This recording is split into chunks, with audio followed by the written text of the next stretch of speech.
পবিত্র জুমার দিন আমাদের মধ্য থেকে বহু মানুষ অনেক বড় নেকি থেকে বঞ্চিত হচ্ছেন। আজ আমি আপনাদেরকে সেই নেকি স্মরণ করিয়ে দিব। জুমার দিনের বহু ফজিলতের হাদিস থেকে শুধু একটি ফজিলতের হাদিস আমি শোনাবো, যে হাদিসটি পোস্টের মধ্যে লেখা আছে। পুরো পোস্টের মধ্যে লেখা রয়েছে, আপনারা দেখতে পাচ্ছেন। বুখারী শরীফের 881 নম্বর হাদিসে রয়েছে, প্রিয় নবী হযরত মুহাম্মদ সাল্লাল্লাহু আলাইহি ওয়াসাল্লাম বলেছেন, যে ব্যক্তি পবিত্র জুমার দিন গোসল করে জুমার নামাজ আদায় করার জন্য মসজিদের দিকে রওনা হলো, আর সে যদি মসজিদে প্রবেশ করার প্রথম ব্যক্তি হয়ে থাকে, তাহলে তার ব্যাপারে প্রিয় নবী সাল্লাল্লাহু আলাইহি ওয়াসাল্লাম বলেছেন, জুমার দিন মসজিদে প্রবেশ করার প্রথম ব্যক্তিটি হচ্ছে এমন, যেমন সে জুমার দিন একটি উট আল্লাহর জন্য আল্লাহর রাস্তায় জবাই করে দান খয়রাত করে দিল, আর সেই দান খয়রাত আল্লাহ তাআলা আল্লাহর দরবারে কবুল করেছেন। সুবহানাল্লাহ। ঠিক তেমনিভাবে জুমার দিন প্রথম ব্যক্তির পরে জুমার নামাজ আদায় করার জন্য যে ব্যক্তি দ্বিতীয় নম্বরে মসজিদে প্রবেশ করবে, সে ব্যক্তিটি এমন, যেমন সে একটি গরু আল্লাহর রাস্তায় জবাই করে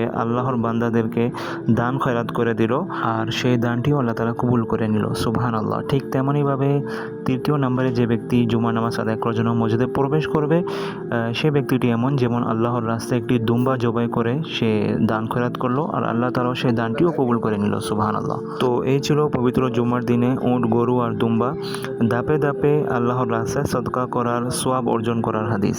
তো এই হাদিস দ্বারা স্পষ্ট বোঝা গেল, জুমার দিন যে ব্যক্তি আগে আগে মসজিদে যাবে সে অনেক বেশি সওয়াব পাবে, আর যে পরে যাবে সে তার থেকে কম সওয়াব পাবে। হে আল্লাহ, পবিত্র জুমার দিনকে আমাদের জন্য বিপদ আপদ থেকে মুক্তির কারণ, রিজিকের উৎস, সুখ শান্তি দানকারী এবং গুনাহের ক্ষমার কারণ বানিয়ে দাও। আমিন।